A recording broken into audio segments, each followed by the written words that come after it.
Hello, chào các bạn. Hôm nay tôi sẽ test một cái dòng loa karaoke Atmos CS4450 tại ngoài trời cho các bạn thấy rằng là có thể chơi được giải trí karaoke ra đấy như là ngoài trời, các bạn phải đi du lịch bất kỳ nơi đâu. Trên tay tôi là một cái cặp mic dùng cho cái dòng loa karaoke Atmos CS450 phiên bản rất là hay của thương hiệu đến từ Hàn Quốc chủ yếu các bạn.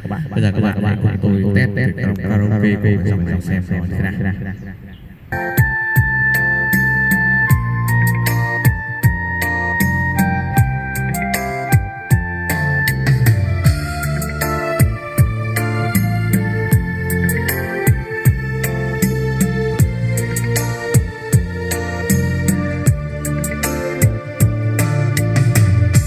Tôi viết lên đây với tất cả chân thành của lòng tôi trao anh.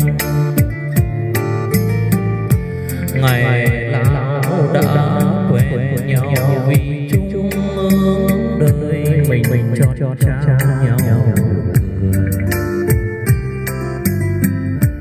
và tình yêu đó tôi đem em trong tim, dù thời xa có làm mờ đi kỷ niệm của hai chúng mình.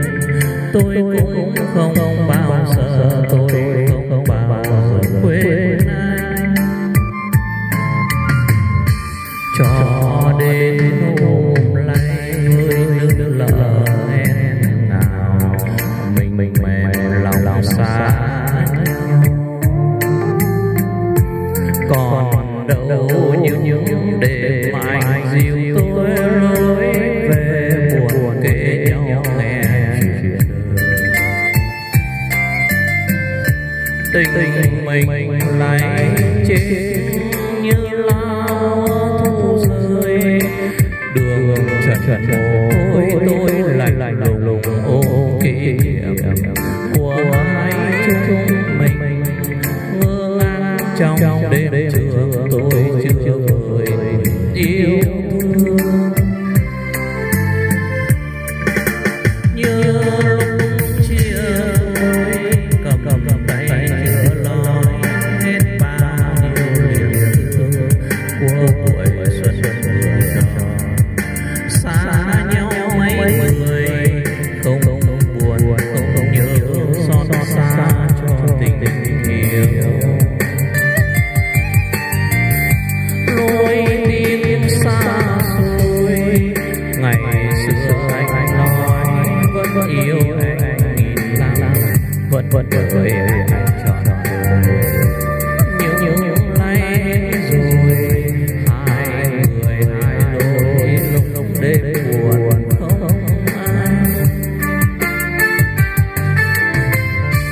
Tôi gói yêu thương xin trao trả tình về tôi yêu mến. Đừng thương tim chỉ anh chuyện hai chúng mình là giấc mơ trong cuộc đời. Tình mình lại chết như lao thu rơi. Đường trần môi tôi lạnh lùng ôm kỷ niệm của hai chúng mình.